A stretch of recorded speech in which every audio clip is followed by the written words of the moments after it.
Perfect. So today, Coach Coop again from Bonny Eagle started up yesterday with defending spread runs out of his odd front defense.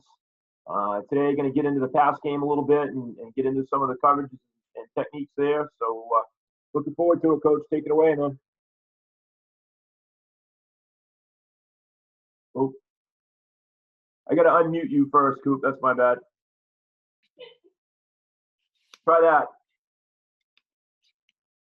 You good now, Coop? Yeah, I can hear you now. Okay, I'm still seeing your screen though. Let me see where I am here.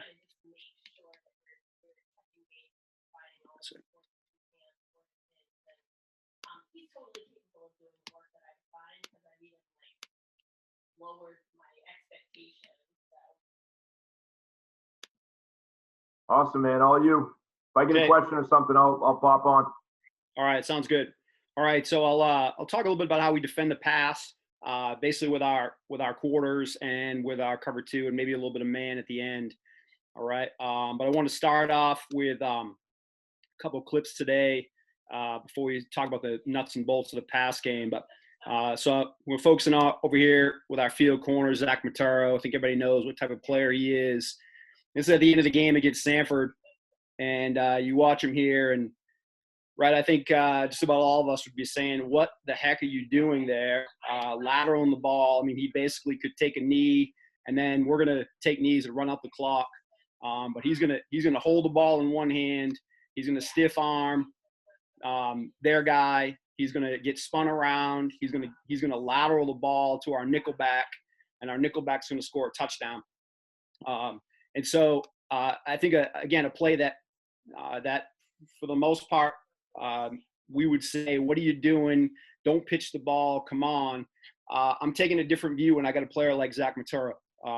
We had a saying that I think my offensive line coach, Ben Ledoux, came up with this year, and that was let Rembrandt paint. We felt we had a special guy, and we're not gonna put the handcuffs on him and shackle him. I'm not going to be that coach that says, well, I think you missed a spot up on that ceiling up there, or the colors don't really work for our church. I'm going to let this guy make plays for us. And if he does this, he's going to do it. And I honestly believe that this play, like he is an aware enough athlete where he knows this pitch is safe. We're not going to lose the ball. He's going to make a play. We're going to score a touchdown. And so we're going to let him do that. And, we put him in our rugby punt this year, and if anybody watched us playing the state championship game, he tried to run two of them, and both got stopped, and we gave Thornton Academy the ball in pretty good field position. But that was our scheme, and if I handcuff him in any way, he's not going to convert the 6 or 7 that he converted during the year. And he converted them against Scarborough 2 times. He converted one against Thornton in the first game. I mean, he's converting those rugby punts to first downs. And we're going to let him paint. We're going to let him do his thing. And this is just another example of it. And that's the type of, I think that's how you got to coach a special kid like that.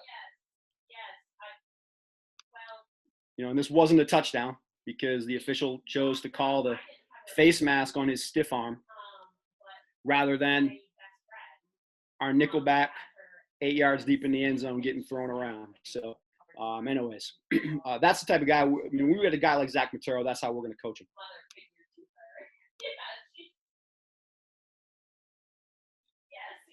All right, this next one here, we're going to watch number 6 up there at the top. That's Nate Ferris. Here's our demon linebacker. Here's our running back. And so this is, if you can see at the top of the screen, this is 3rd and 8. This is late in the game against Scarborough in our playoff game. The game's tied 7-7. We're trying to play cover 2. We pretty much know Scarborough's going to try to throw the ball on us. They've got their guy in the slot there that's going to go in motion. So Nate really should be focused on trying to get a jam on Jared Flaker in the seam, and then drop into his coverage, right? And Flaker goes in motion. Nate kind of sees what he has a chance to do, and totally not following the defensive plan. Nate's going to come in and he's going to make a pretty huge play, a sack. You see our sideline go crazy. This pretty much meant that we're going to get the game into overtime, which we won in overtime. And so Nate Ferris here, number 6, he's he's not a very trusting kid. It took a long time for me to gain his trust. It really took almost into senior year before Nate Ferris trusted me, and so I had to work that I had to earn it. I had to work every day, and most of it took just sharing my vision with him about what I thought he could do and how I thought he could play football for us and impact the game.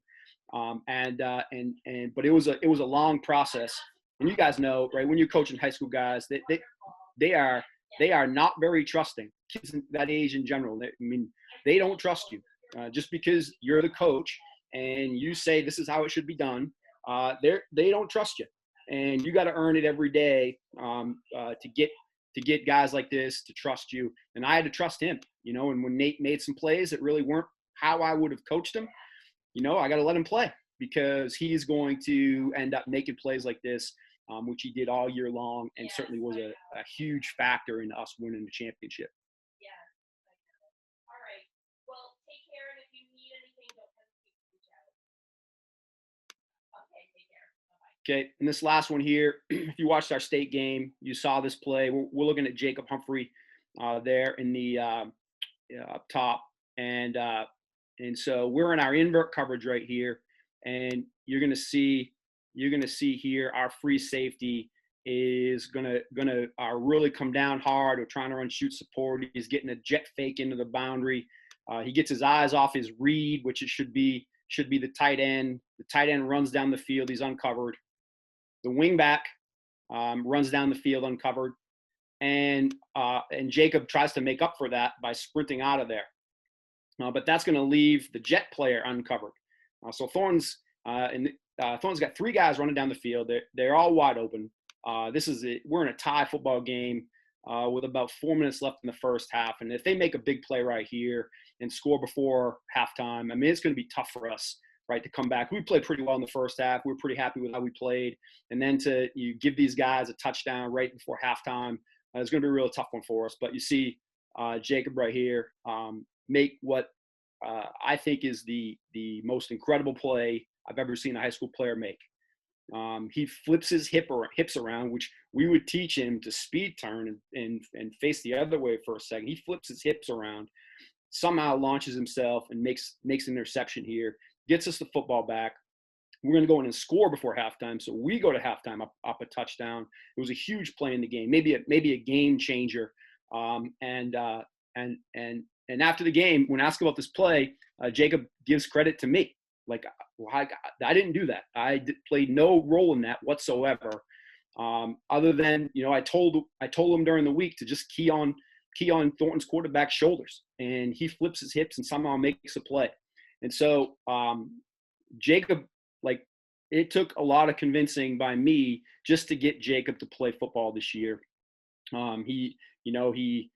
His parents weren't really excited for it. He's a baseball player and a basketball player and very good at both other sports, as you guys probably know.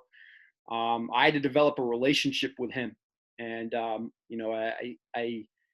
I'm sure people probably looked at the fact that I'm now coaching a second sport in basketball and said, what am I doing here? 20 plus years into my high school coaching career. Well, I'm telling you what I'm doing. I'm helping to win a state championship in football, because the fact that I coached basketball last year, and obviously with Zach and Nate as well on the team, we had a great run in hoop two winters ago. And my ability to develop relationship with those guys in basketball as an assistant coach, where I didn't have to be the hard taskmaster, really was the reason why when I talked to Jacob in the springtime, said, hey, look, I think you're going to be great.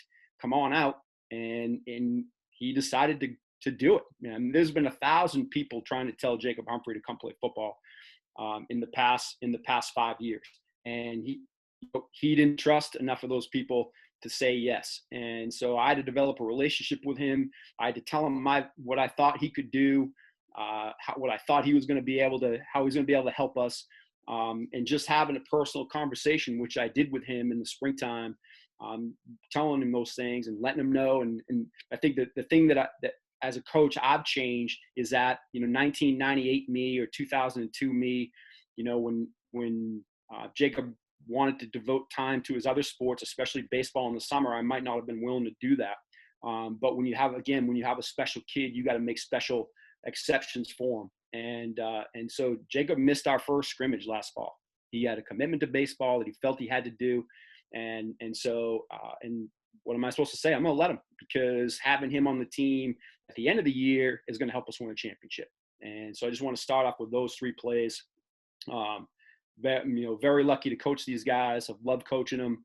And I'll tell you, with Hump playing 1 year, it was not a certain that Zach and Nate were going to play either. I mean, junior year, it was not a definitive that Zach and Nate were going to play football as juniors. And I had to work all summer long trying to convince these guys to come help us and continue to play football. And I had to develop relationships to be able to do it. So I think the one thing I've learned about high school football is that's what coaching is. It's not the scheme. It's not what we do as far as offense and defense. It's not the plays that I call.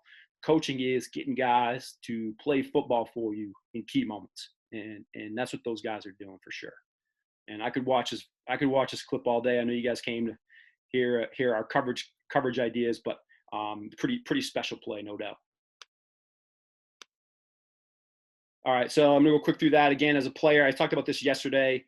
Just like in the run game, doing your job and playing your responsibility in our pass game is equally important. All right, and so scheme-wise, not only multiple fronts but also multiple coverages, because they help you in the run game. They change it up in the pass game, and then we want to chunk information. So we're going to play multiple coverages, but we're going to have minimal teaching. We don't have to teach a lot with our fundamentals. And we're going to be a zone first team. And the clips I'm going to show you are predominantly zone coverage that we're working. All right. I talked about our base fronts yesterday and a little bit of our front adjustments. We'll talk about our coverages. I'm going to focus mostly on our quarters.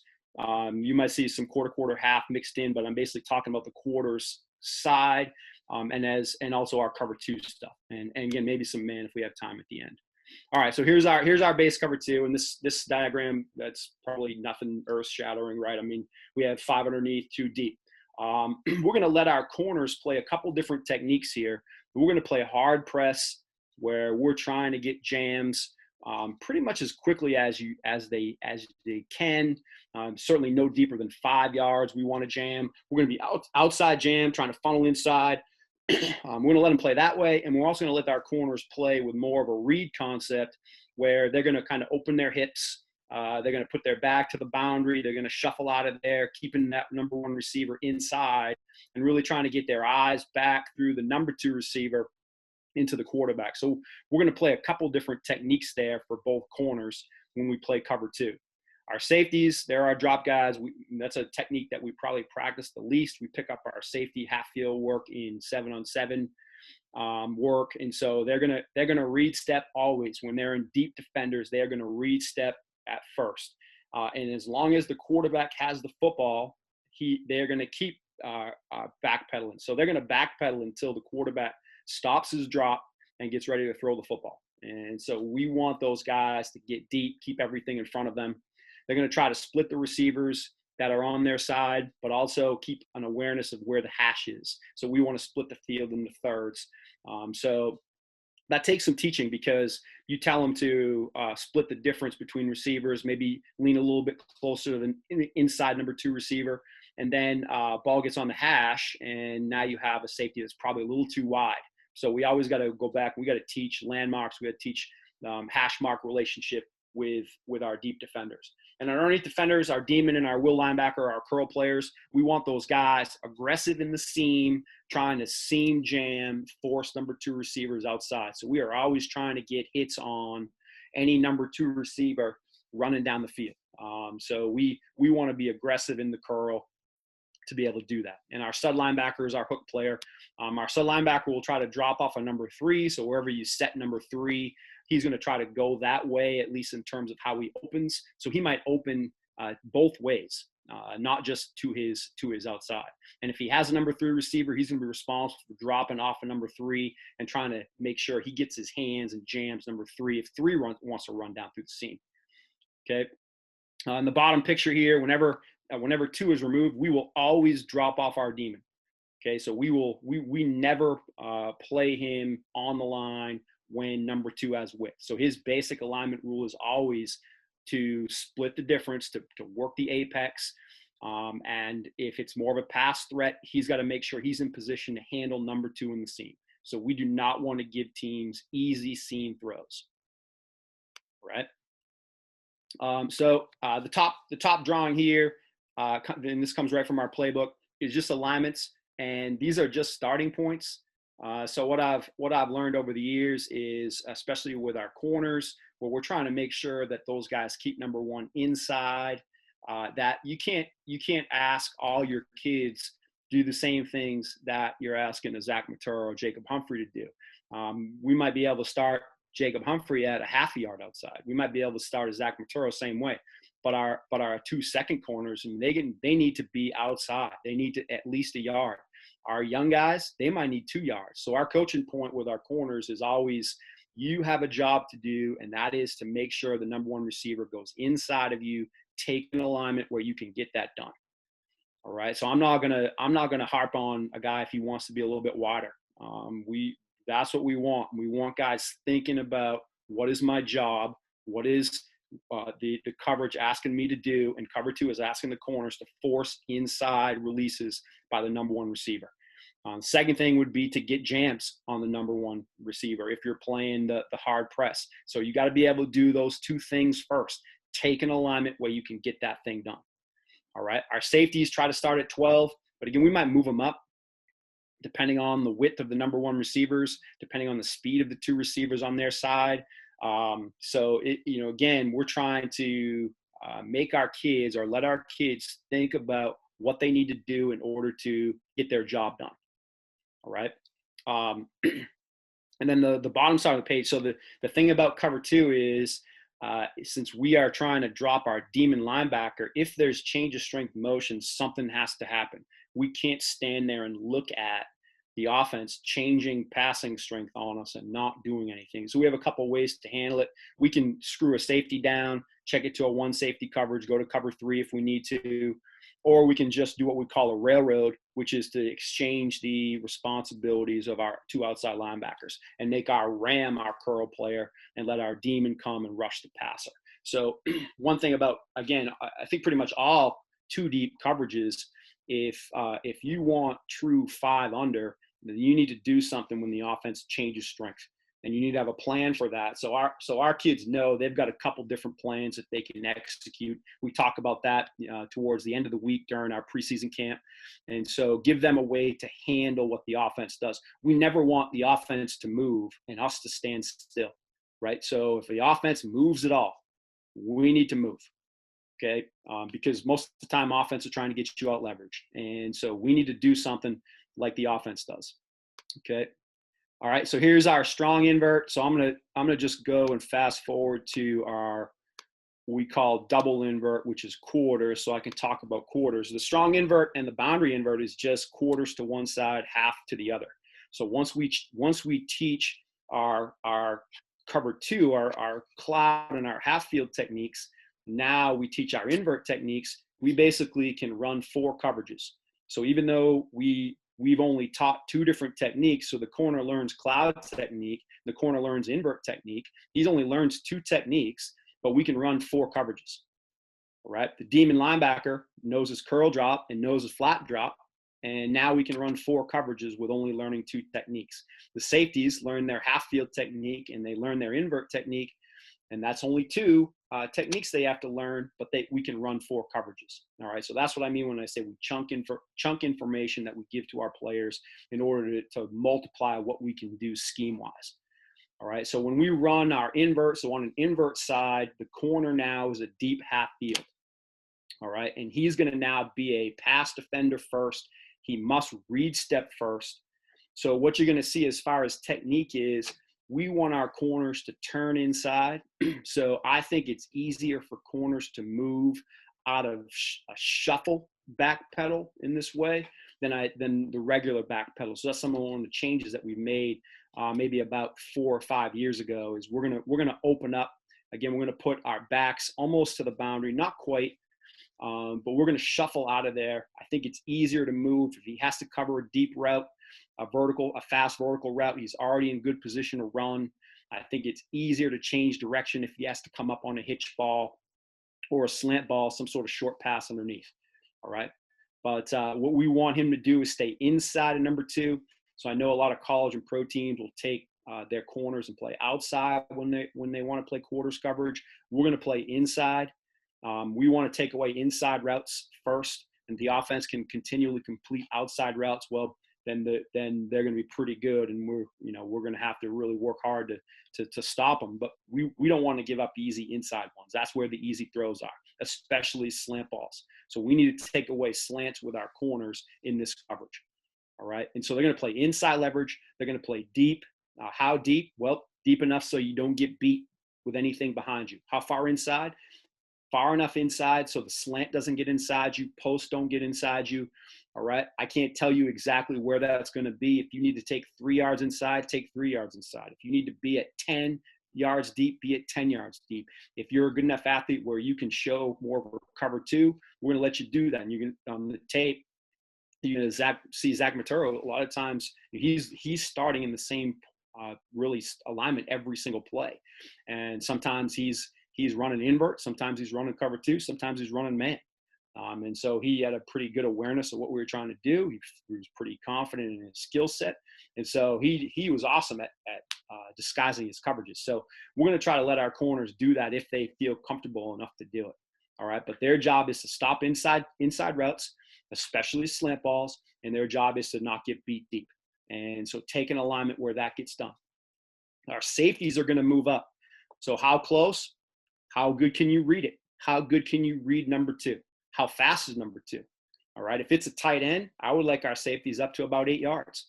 And if anybody watched yesterday, you saw those guys up there tight. It almost looks like man. It's not man. It's zone coverage. They're reading number 2. The better they get at reading number 2, the closer they can get to the line of scrimmage.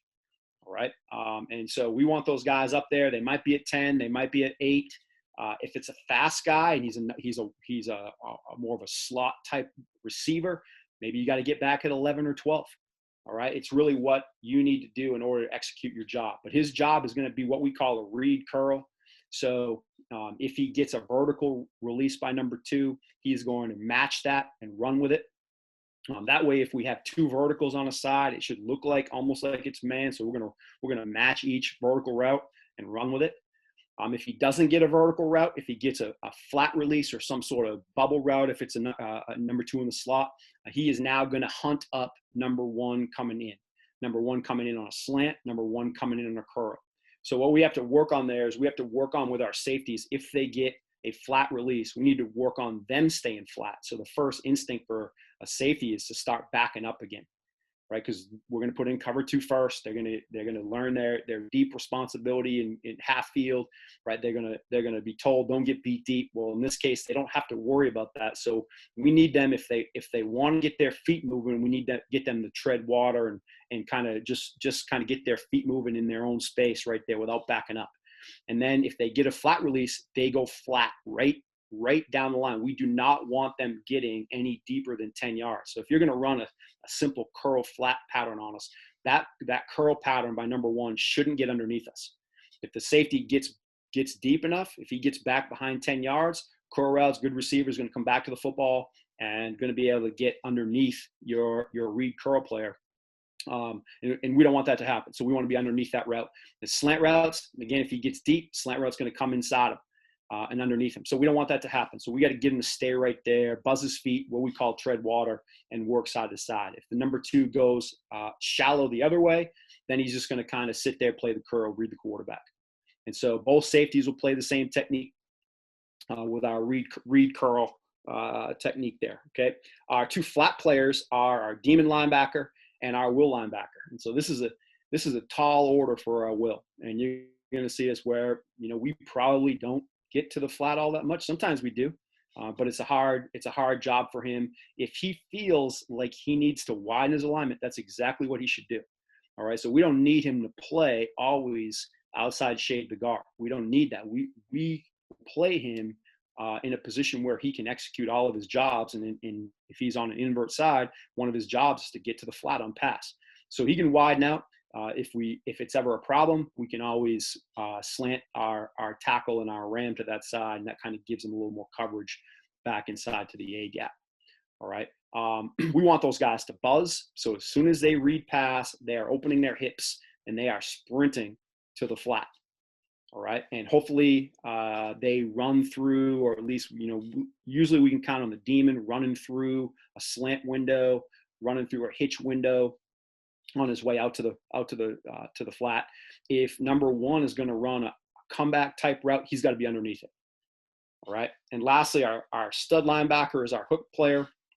So he's got to drop over number 3. If number 3 is going to run a vertical, that stud has got to match that number 3 vertical. So again, kind of a tall order. If number 3 can run vertical and get down the field on you, we probably need to think about running a different coverage, or maybe our strong invert, the quarters on one side, half on the other, to help that stud. So whenever 3 is a threat and he has a chance to get down the field on our stud, we're probably getting out of invert to the stud side and let him go back and be just a regular hook player with some safety help over the top.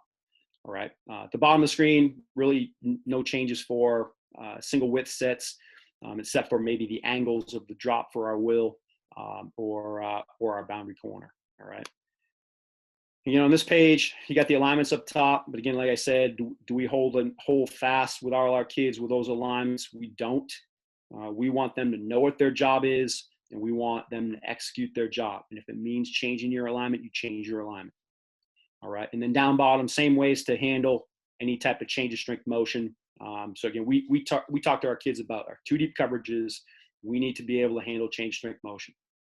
And like I said, even before that, if the offense moves, you better be moving too. All right. Okay. So here's cover 3. Cover 3 is pretty standard. The only thing we do in cover 3, and honestly, we didn't play it hardly at all this past year, so I'm not even going to show you any clips on that, is we are going to jam seams. So if you look at the bottom of the screen there, with our strong safety rolled up in a traditional cover 3 situation, he is not going to buzz the flat. Okay, so we do not want that slot receiver to run a seam ball and get open. So we do not want, say, an offense to run a play action pass, hold our linebacker or our inside backer, our strong safety buzzes, and then all of a sudden you got an open receiver. So we're going to stay there and do what we call skiff, which is seam curl flat. You guys probably have heard of that before, but we're gonna take away that seam ball by the slot. And does it weaken us against an outside receiver with maybe a hitch ball? Absolutely, it does. And if a team's going to be really good at that, then we got to maybe show cover 3 and then roll into a 2 deep to that side. So we know what that weakness is. If an offense can find it, be consistent, we got to do something else with our coverage. But we are not giving up easy seam throws. Okay. In the top diagram with number 2 as a tighter receiver, we will let our linebackers go ahead and jam that in a pass route. All right. And we'll buzz with our strong safety. So the rules for our curl flat player is if number 2 is tight, buzz. If number 2 has width and can run down the seam, jam the seam and play skiff technique. All right. Robber, again, we don't play very much of it. If anybody wants to get back and run I formation, we'll run a ton of it. But the good thing about robber is once we've taught our 2 deep coverages, and once we've taught cover 3, we can play robber. The techniques have been taught because now it's just mixing and matching the techniques. All right. Our strong safety plays it like cover 3. Our corners play it like invert. Our free safety comes over to the front side and plays it like invert. So all those techniques by our defensive backs have all been taught. And so we can run this. We can put it in a game plan situation in the middle of the year, and we're not teaching all kinds of new techniques to our guys. Say week 6, if a team's going to run, true I formation, and we want to run some robber like we used to do in the 90s, we can do that pretty quickly with the similar teaching. All right. And again, here's what we do if a team is gonna line up. We're gonna be in a 1 safety look, and you know that we're going to jam the seams. You think you can run hitch balls at us, but we can roll the 3 to the field. So we call it cover 5. Again, do we run this a lot? No. If we ran one safety defenses more, we'd run this one more too. But again, we can put this in a game plan situation middle of the year, and we're not teaching new techniques, okay? Because the field corner now plays his cover 2 cloud technique. The strong safety plays his skiff technique. The free safety is going to play his half field technique. The boundary corner is going to play his invert technique, right? The linebackers, the outside backers have been taught to curl drop and flat drop. The inside backers have been taught to curl drop and hook drop. So all of that stuff goes in, all of those techniques go in during camp, and we can pull those out as we need them during the season. All right. And these last couple slides are if we run our tight front, we always double digit the call depending on how the offense lines and where our demon linebacker is. We want our demon linebacker to be our primary drop guy. So if we're in our tight front and we're going to set him to the tight end side, and that puts him on the passing strength side, we'll play our 2 deep coverages. If it puts him on the weak side, we're going to play our single safety coverages. All right, so here's some tape, and we'll go with invert first. All right, and so most of the clips here with our invert are going to be play action passes. It's going to be our 3-step passes, because inverts is a run down coverage for us. All right, and offenses are going to run play actions and quick passes more on run downs than they do dropbacks. All right, so corner up top is an invert technique. You see the kind of shuffle out of there. I don't really like those big hops that Jacob is taking, because I think if it turns into a hitch or a quick out, he has trouble transitioning and breaking with those big hops. I'd rather see him just at first, just kind of be quick with his feet and get him up, get him down. But once he recognizes post route, he's going to now sprint, get over the top of the post, and make a play on the ball. And invert coverage is a perfect one for Jacob, because obviously he can really run. And you see once it becomes a post, he almost becomes the receiver.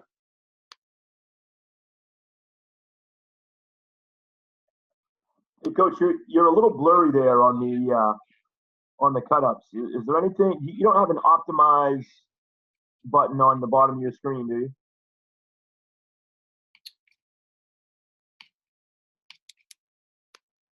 Yeah, let me try it again. I thought I hit that, but yeah.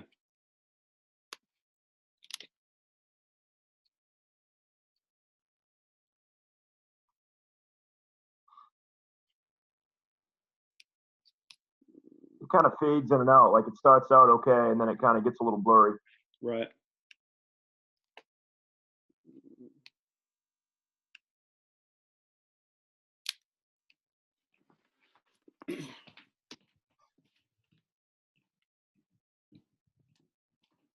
Any better now? I mean, the optimize button is hit.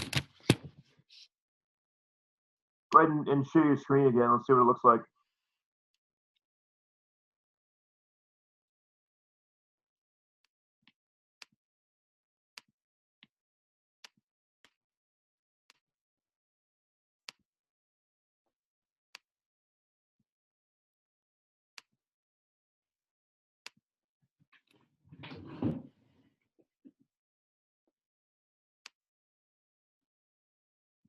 Any better?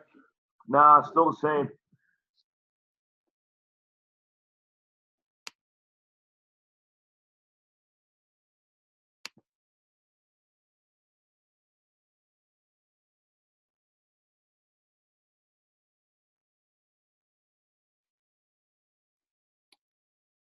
Yeah, it might be my internet connection.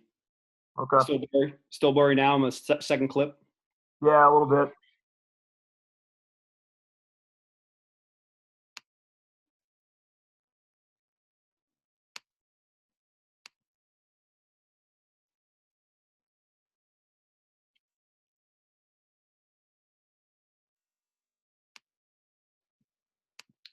Yeah, I don't know. It's probably my internet connection. All right.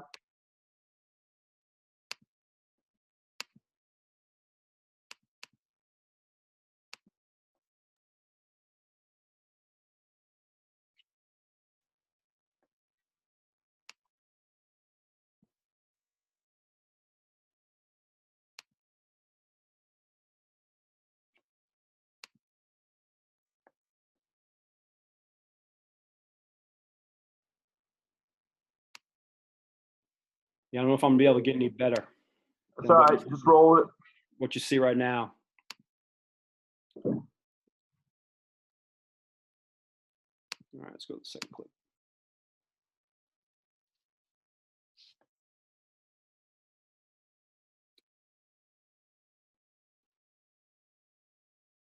Yeah, I'm even having a long time loading the second clip.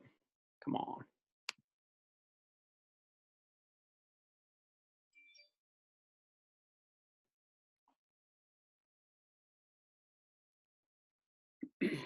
All right, so in this next clip, again, we're an invert up at the top. Well, actually, this is a strong invert, so we're quarter, half.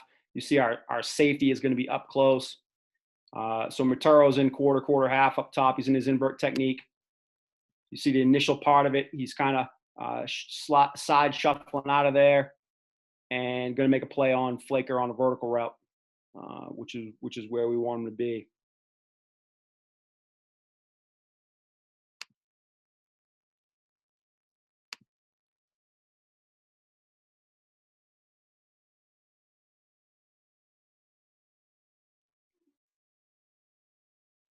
Okay, so here's the safety in his invert technique. So I showed you a lot of clips yesterday in the run game with the strong safety activating into the run pretty darn quickly. You see him; he's up here, right here. His eyes are on this H-back here in the slot. When this H-back blocks, he'd be in the run game. If he's going to vertical release, he's going to run with him. And so we're hoping that Thornton Academy sees us in this coverage. They want to get guys deep down the field and hopefully entice this safety to come up into the run game. But all he's doing is reading that number 2 receiver, and he gets out of there, covers him, and now the TA quarterback throws the ball into his offensive lineman. We get a penalty, and we got a turnover on the next play. So great by our strong safety to be able to make this coverage like this. All right, and then you see the end zone. Number 8's in his invert technique. You see his eyes glued right on that slot. Slot goes, he goes. Now the guy they're looking for is not open. And so here's a similar play. We're in a similar coverage. Now they're trying to get the outside receiver. You see, pretty easy for a kid like Zach Maturo to be able to cover this. It looks like a vertical, then turns into a post, but he's got that covered pretty well. You see our demon linebacker in the end of line of scrimmage up top. As soon as he recognized pass set, he's starting to buzz the flat. So we got this thing covered up pretty good and turns into a sack.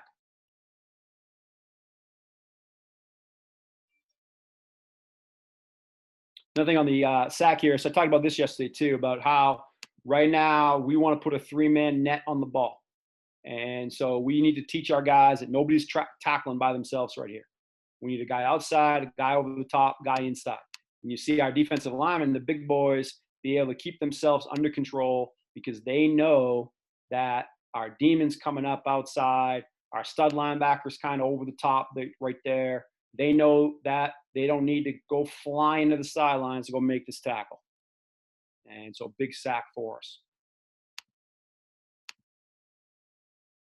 All right, so those are some play action clips. Here are some quick passes.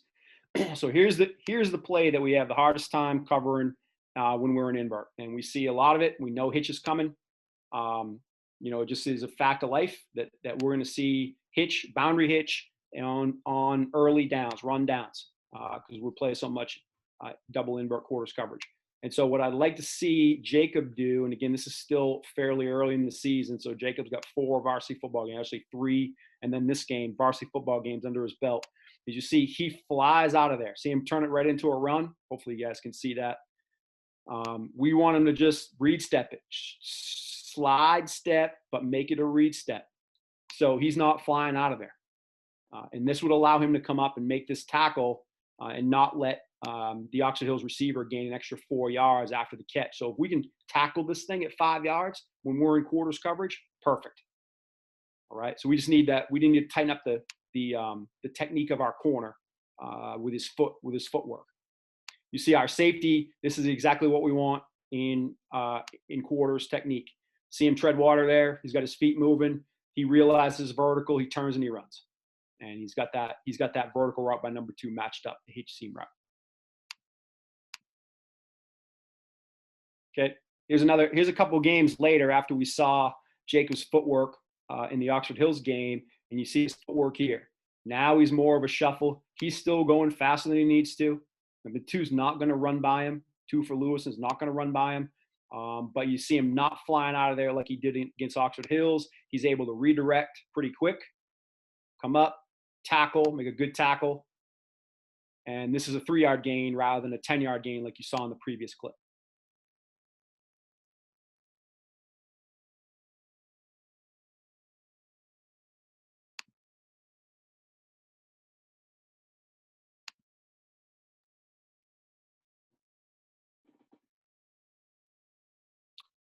Okay, some fade flats.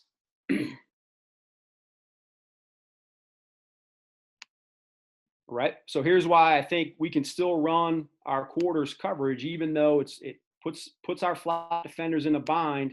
You know, you might look at this and think you're going to get our demon linebacker number 6 staying in the curl zone, but he's getting to the flat, and so he starts to buzz to the flat.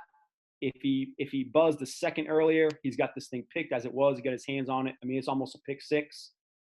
And so I wish he'd just buzz. He kind of stops to make contact with the receiver. That probably holds him up just a little bit. But if he just goes, he's going to get a pick 6, and we almost do anyways. And so again, you think you might be seeing cover 2, but really you're seeing that guy buzz the flat. You also see the safety here, number 15. He doesn't really tread water, but he does kind of get his feet going a little bit and just stay in place. And as soon as he gets that flat route, he's working flat. He's looking for any curl route underneath. He sees the ball thrown. He starts to progress to the intended receiver. All right.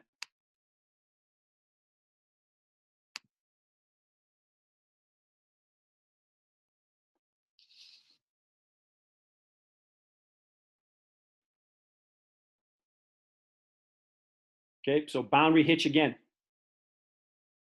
Oh, sorry, boundary fade flat.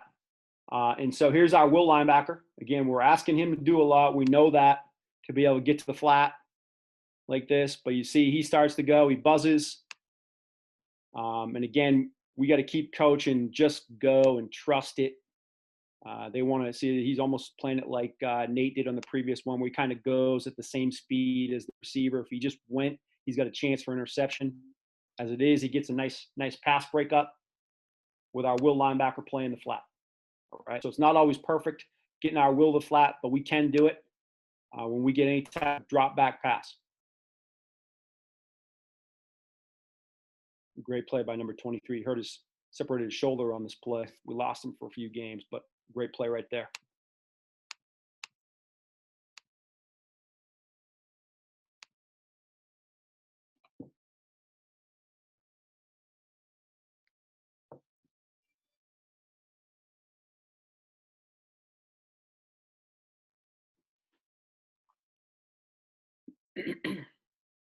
Okay, vertical routes. So if they run 4 verticals, we ought to have 4 guys matching those routes. Our 2 corners, our 2 safeties. That leaves, if they're going to run a swing screen like this or any type of flare, we got our demon linebacker. That's our flat player. He can come make this play.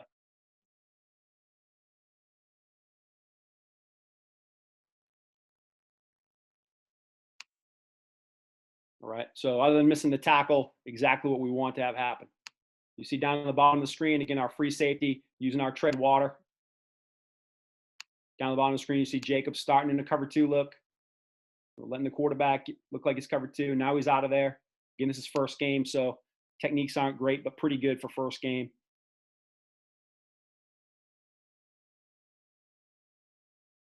So you don't see Nate Ferris miss too many of those tackles right there. All right, so similar play right here, similar coverage. We're going to match 4 verticals, but number 1 here, the bottom of the screen, is going to run a slant. So I want Zach driving on that thing. So we want this number 7, our field corner, driving on that slant right now and trying to take it away. Okay, Zach kind of gets slowed down. He's a little worried about number 2 running down the seam, but our strong safety has a seam route. All right, he's got to drive that thing. Luckily, we get our stud linebacker playing the hook and getting out there to at least maybe take the receiver's eyes off the football.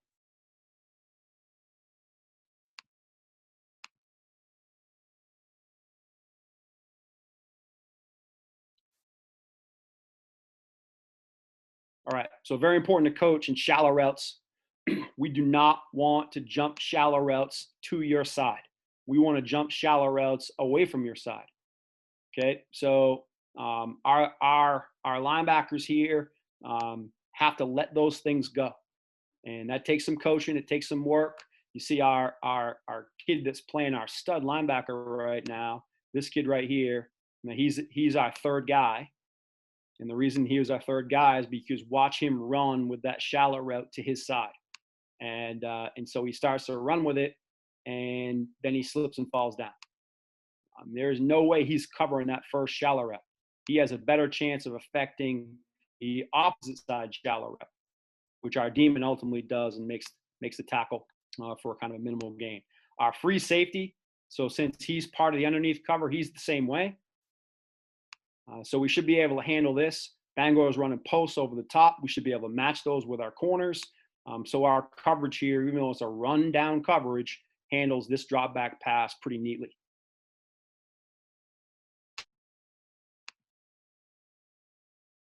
Okay, and so screen passes, any type of quick screen, bubble screen, whatever you want to call it. Again, we want to build that three-man net. So you see Zach as he comes up here, our cornerback, he knows exactly where he's going to go. He's going to go outside of that block. There is no indecision because that's how we coach it. That's how we want it. He's going outside that block no matter what. Even if the intended receiver was going to go inside, he's still going to go outside that block because he's got to be the outside defender as we build that three-man net. We got our demon on our inside. We got our strong safety over the top who ends up getting in on the tackle. And this is how we're going to stop, especially the screen game. All right. I talked yesterday about playing with an edge. So you see number 8 here, our strong safety. Watch him come up.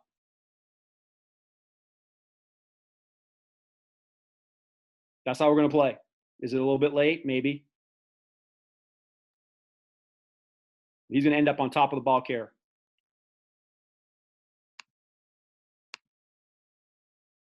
All right, so that was our invert. Let's talk a little cover 2. All right, so let's look down the bottom of the screen. You see Jacob here. This is our 2 read technique. So you see him open up, put his back to the sidelines, work his shuffle technique, get his eyes on number 2. As long as number 2 is going vertical, he's going to go vertical. What happens in this play right here is our will linebacker, number 23, he does a good job jamming that seam. That allows Jacob to kind of redirect onto the hitch. We got that thing covered here to the boundary and force a scramble to that side. Up top, Zach's playing 2 read as well. Up top, Nate's jamming the seam as our demon linebacker, jamming the seam up top. And there's really nothing open from the hash marks out. Our stud linebacker kind of gets caught up a little bit. He kind of loses them at the end. We would want number 9 to stay in coverage. So that's his coaching point in this particular play. We'll handle the quarterback scramble with our D-line first and not our coverage guys.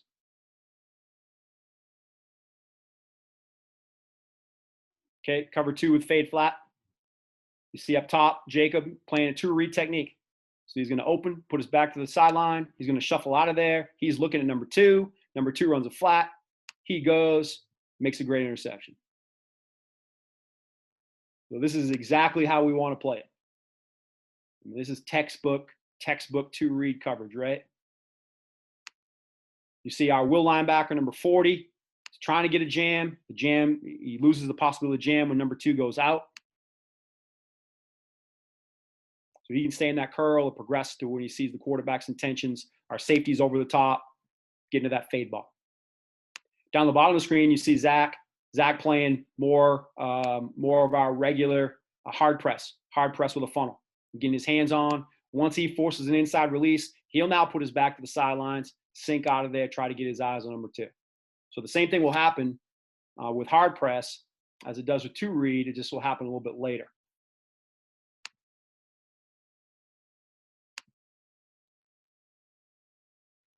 Okay, another fade flat example. And so here's Zach playing it down the bottom of the screen, playing hard press, jam, open, put your back to the sidelines, get your eyes on number two. Number two comes a flat, break on it, make a play.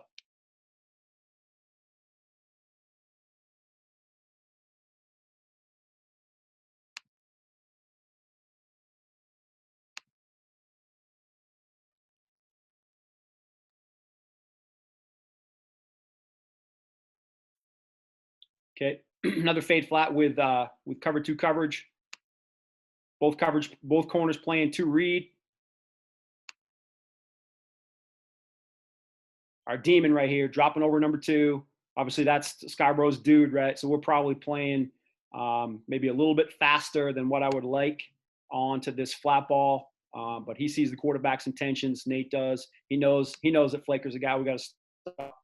He's going to attack this thing with a good breakup right here. Good change of direction and good stick.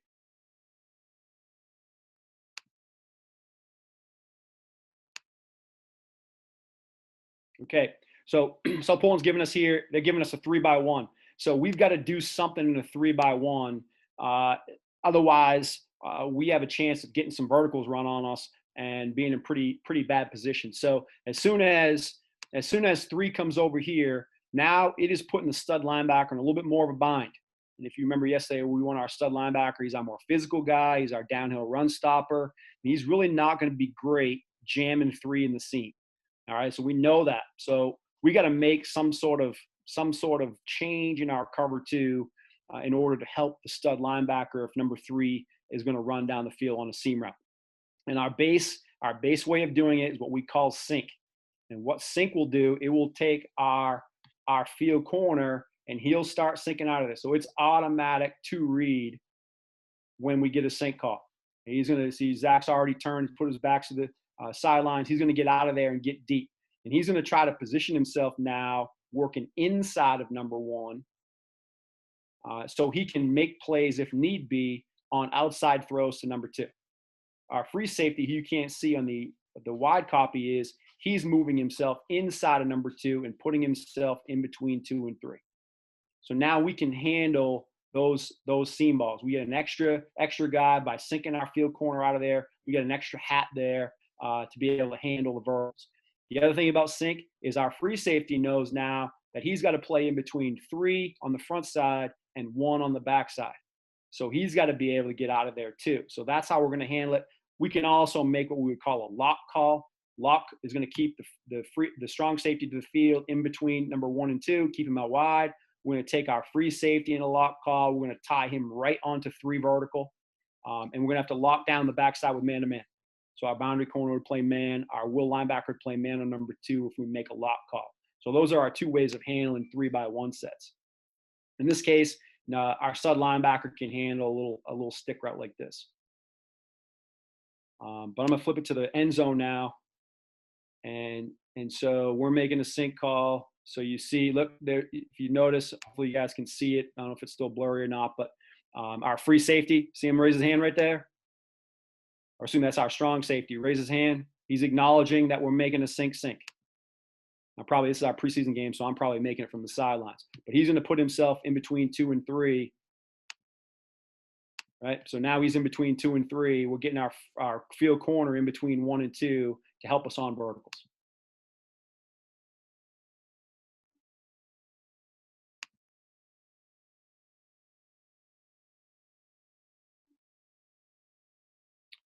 All right, double slants. That's a tough one in cover 2. We're going to run this for sure when we see cover 2. And so this really taxes a couple people. First of all, our curl players. So right now, I want this curl player. In this case, that's our nickelback. I want this curl player that once he sees the flat route go inside, right, or excuse me, the slant route go inside, he's got to get out of there. We do not need him jamming this. His job is to jam the seam throw. 5 is not running a seam. 5 is running an inside slant, which our stud linebacker certainly can get to. So we need, when we see this, we need to now as soon as 5 breaks inside, our curl player had a jet underneath the slant throw. And we do it on both sides. You see up top too, our demon. See him coming in and jam that seam. As soon as the route goes inside by number 2, we got to go to the slant window. And if our nickelback here did that, and he's got a chance for interception. So double slants is a tough one with cover 2. I'm gonna tell you, we're gonna run it. That's how we're gonna run it. Slant ball versus cover 2. We need our curl players that if he gets the inside route to drive hard of the slant, and we need our corners to hang on the slant. So if you look down the bottom with Jacob here, see him get that slant route. So he's gonna drive on that slant. The slant's an easy throw. Everybody we play runs slant. I think every high school team runs slant. Right? We got to be able to take that throw away. It's an easy one. If you let the offense run slant, that's way worse than letting them run hitch, in my opinion. All right. So Jacob's going to drive this until he sees number 2 coming back. It could be a bubble. If he sees number 2 coming back on a bubble, he'll off it. In this case, it's a corner route. Now he's going to come off and play the corner. He sees it kind of late for sure. But by the time we're getting QB pressure, our will linebacker is getting out number 2. Look what he's done to his alignment. All right, so Bangor is giving us 2 weak into the boundary. You see how wide he is. He is outside the box, which that's where we want him. If he needs to widen in order to help with the number 2 jam, then that's what we want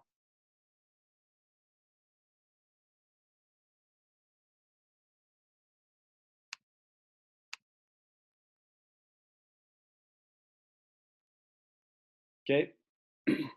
So in this case, this slant ball right here, Zach sees number 2 on the bubble and immediately disengages with number 1 and comes and tackles the bubble. Because when you get a slant bubble, now your demon linebacker, your curl player or demon for us, curl player, now can help you on the slant. So even though we're in 2 reads, Zach's in a 2 read right here because we're in a sync because of 3-by-1. As soon as he sees number 2 run an out route, he's going to come and make a play.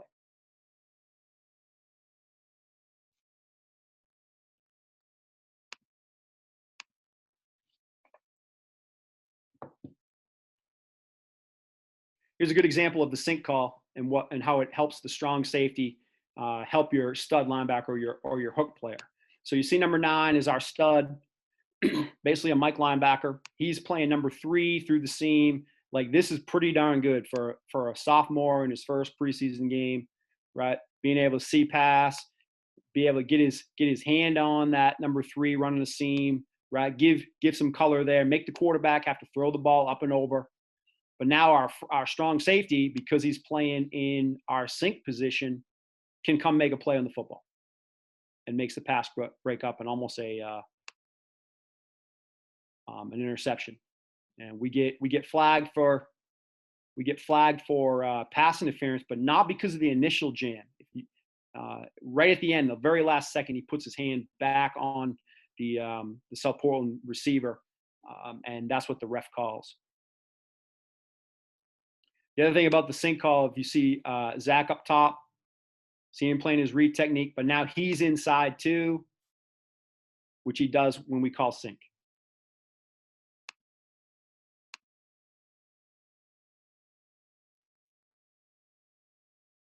Okay, verticals. We want to get jams. So if you look up top, Nate there in the curl, not a great jam, but he's really not respecting the route that much. Zach's playing his press. It's hard too, right? Wish he wouldn't let the receiver outside, but again, this is week 1. Down below, see our Will has adjusted his alignment.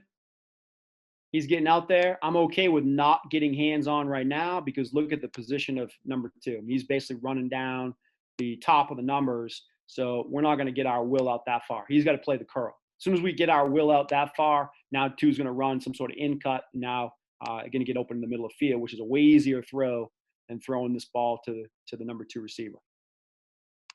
Great job right here by our coverage guys, staying in coverage until the quarterback commits to the scramble and then redirecting.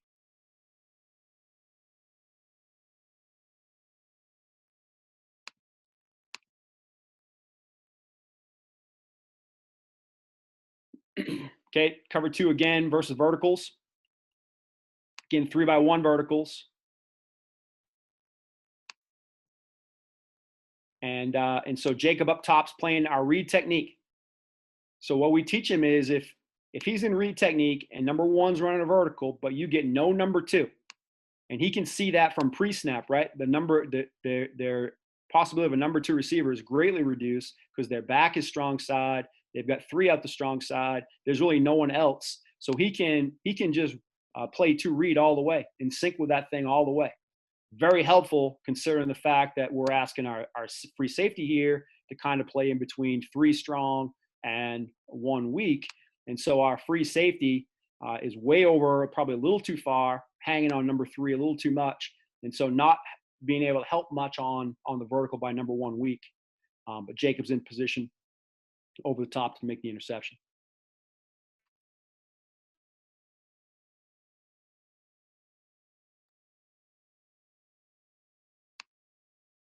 Right, so we got 3x1. And we're in lock on this one. So if you watch our free safety right here, see him come right over to the 3 right now. Watch Jacob right here.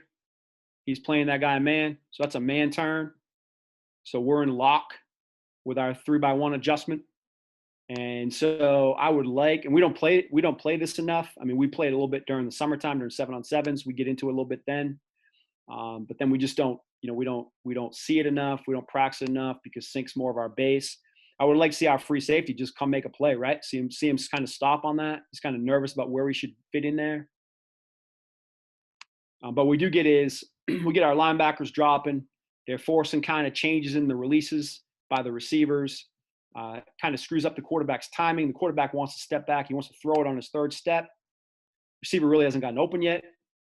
And the quarterback underthrows the ball, picked off by our stud linebacker.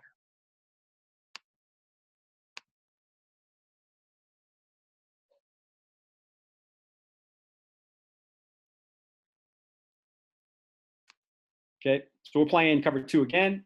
So Jacob down here in more of his read technique.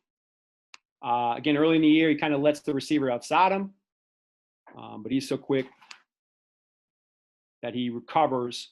And the other thing is what he should be looking at is number 2. Number 2 is running a vertical. So again, Jacob can keep getting down the field, keep sinking out of there. And we teach them that if they're in this position right here, we call it dominant, where he is basically his backside is on the thigh of the receiver. Go ahead and look for the ball, become the receiver, go up and make a play. And little number 1's pretty good at that. See our safety right here, pretty good job. He probably can get going a little bit sooner because the number 2 receiver goes inside, which should help him. Now he turns and he sprints to the landing spot. All right, so I probably like him just a hair wider to begin with, a step sooner, and now he could make this play as well. All right, that's how we're coaching that thing up. Again, pretty good job by our underneath cover guys. Not a lot of guys being able to run free down in between the hashes. Okay, if you look up top, Jacob playing hard press. And so pretty good receiver he's going against up there for Sanford. But what we do there enough is we slow down, we mess up the timing of the route just enough. The quarterback's got to throw with a guy coming down on his knees. We're taking away inside routes. It's a tight window to throw it into. Very tight window.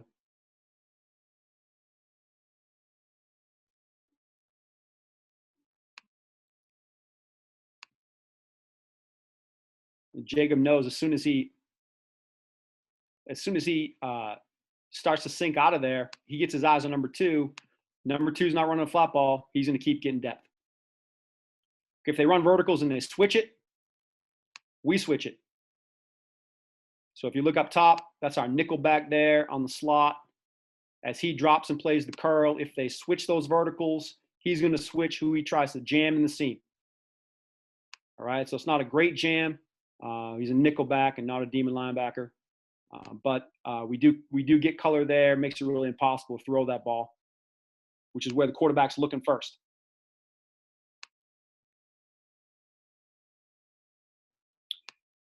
We're not great with our stud linebacker jamming this tight end running down the seam, but our free safety is taught in 3x1 sets in a sync call, play between 1 weak, 3 strong. So our free safety is out of the top. You can't really over the top. You can't really see him in this picture, but he's there to handle any throws that the quarterback has to put up and over.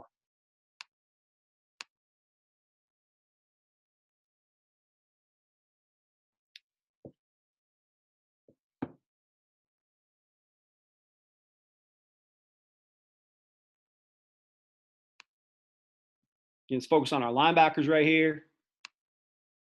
So this is our will linebacker right here, number 40. Not a great drop, but a good jam in the seam. We kind of disrupt the timing of the throw. And because of his work on the back side of where the quarterback throws it, it makes our other side linebackers able to come make a play. And number 9 gets his fingertips on it. And number 6 intercepts the ball. Really because of the work of number 40 here away from the throw side.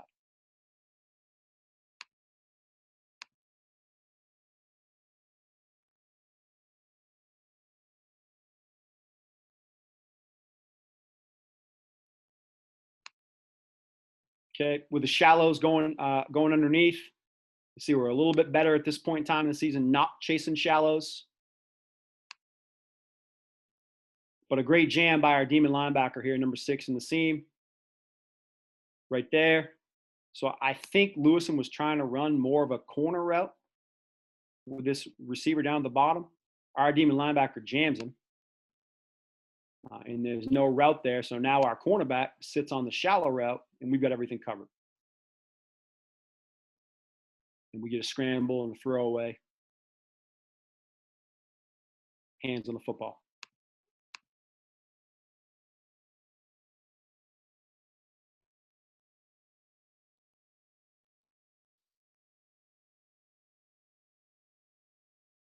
All right, smash balls, right?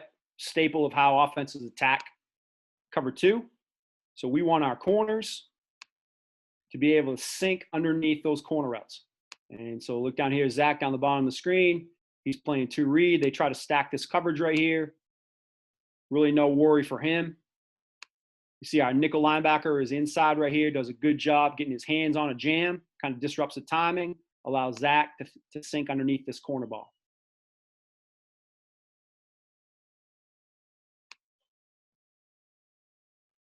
And then our nickel back after the jam keeps getting depth in the curl route, right? It makes this a tough throw, right? If high school Qs can make this throw, and Coach Clark from Husson's son almost makes it, maybe in a couple of years he will be able to make it. We'll have to do some different things, but that's a tough throw and catch in some traffic, which is what we want to make with cover 2.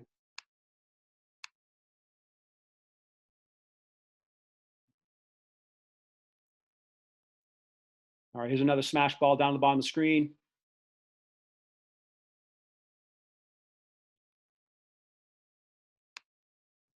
Zach's playing hard press on cover 2.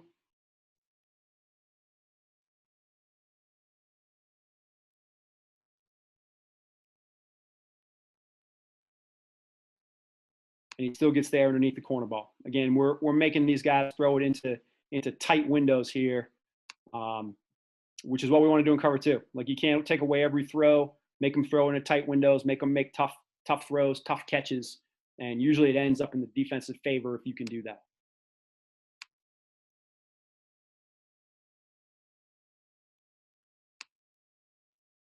All right, let me just show one more.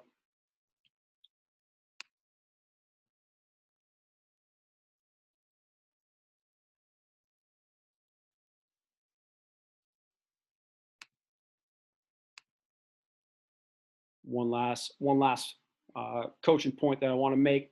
You guys that watch our state game probably remember this play. I love the fact that watching it after the game, Coach Munzing ran this back about 1,000 times. Pretty obvious that that the receiver was downfield by a couple yards on the screenplay, which is what they called to begin with, right? And then they reversed the call first to give Thornton the ball back on like the 25, and then to give him a touchdown. So this is a pretty crucial time in the game. It's tied up the game in the first half. We played really well, and this happens. And so, what do you do? What do you do as a coach, right? Well, my actions were guided by the fact that we had talked all year long about playing the next play with our players.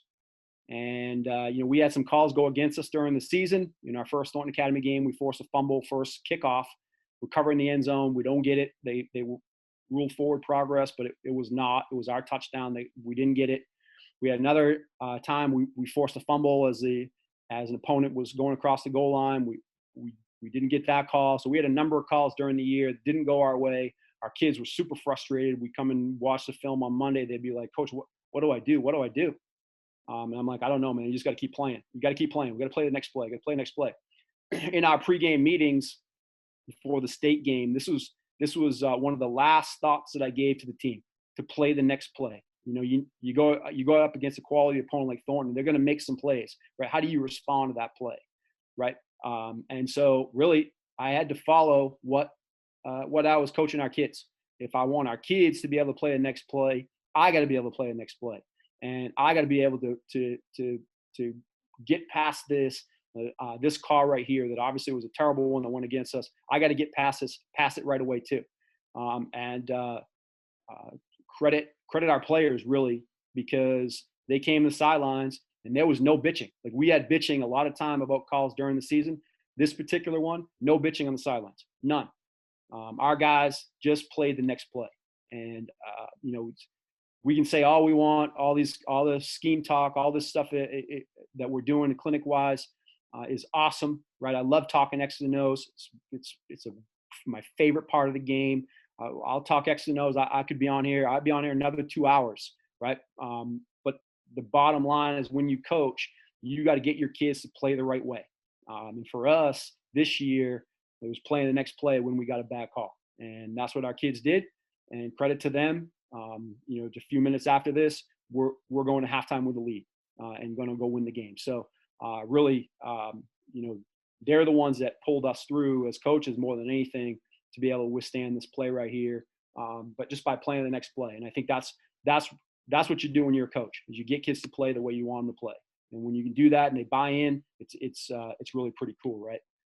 So I'll end it here, you guys. If anybody has any questions, shoot them along.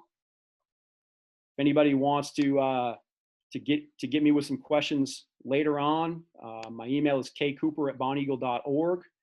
If you forget it, it's on our school website. So hit me up with an email. Those of you guys that have my cell phone number, text me. If I can help in any way, if you want to talk more ball individually, love to do it.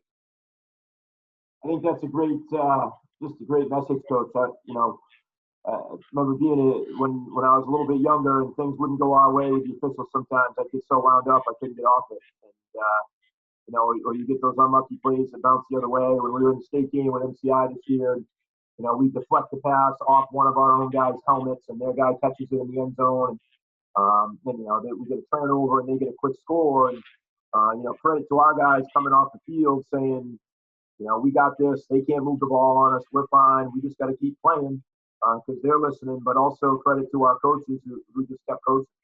And I think we got to always coach the next play.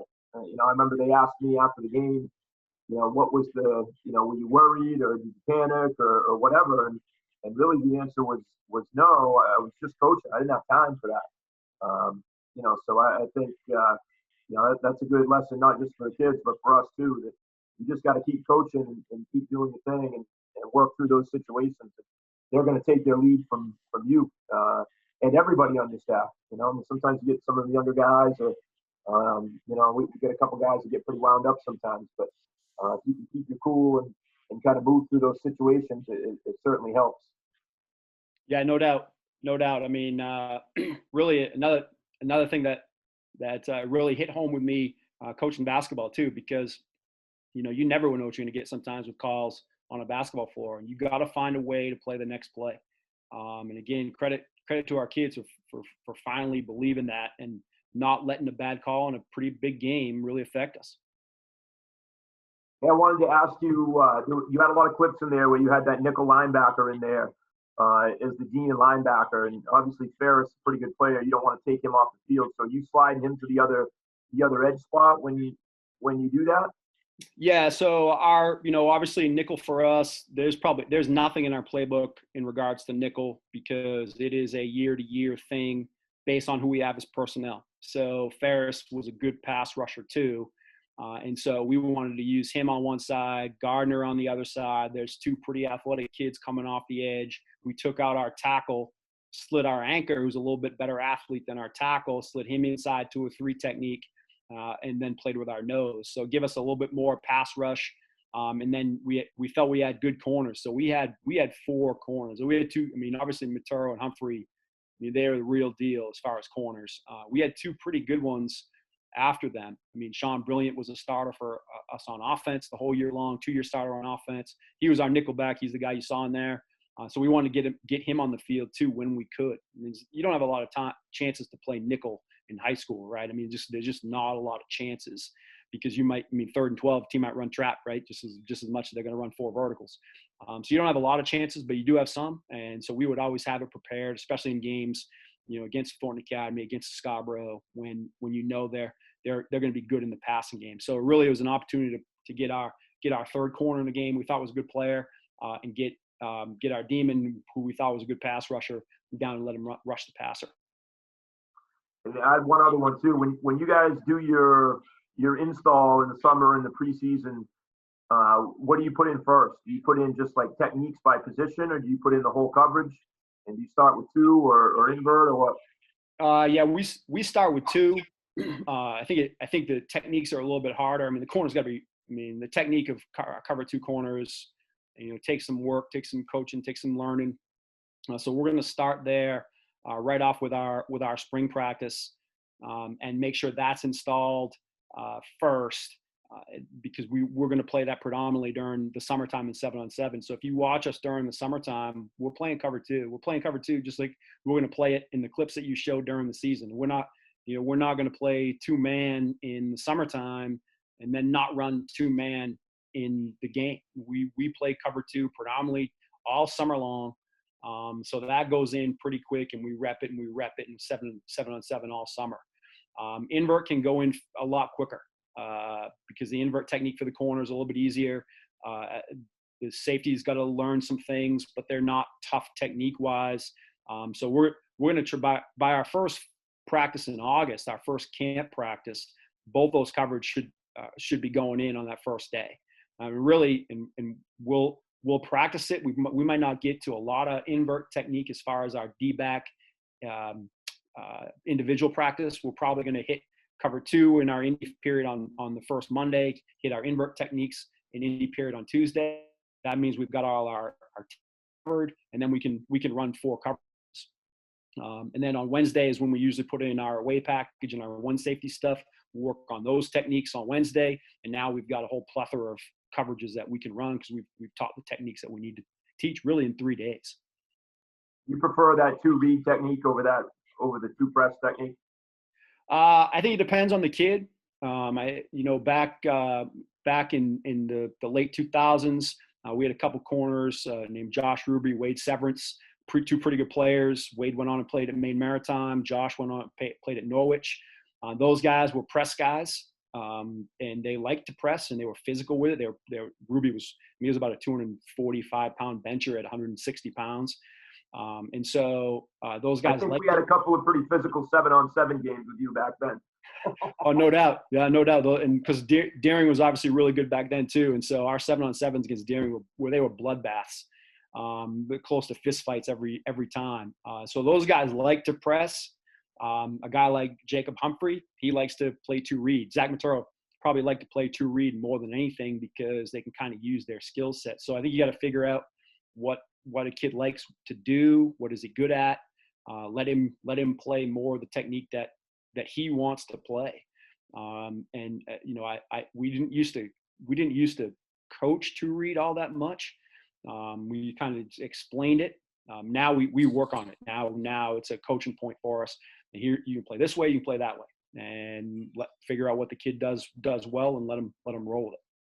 And a kid like Maturo can do them both, and so that makes his chances of success on the field all that much more better. You guys got any questions for Coach? No, I'm all set. Great job, Coop. Appreciate it. Thanks. That was awesome, man. Good stuff. Like I said, guys, anytime I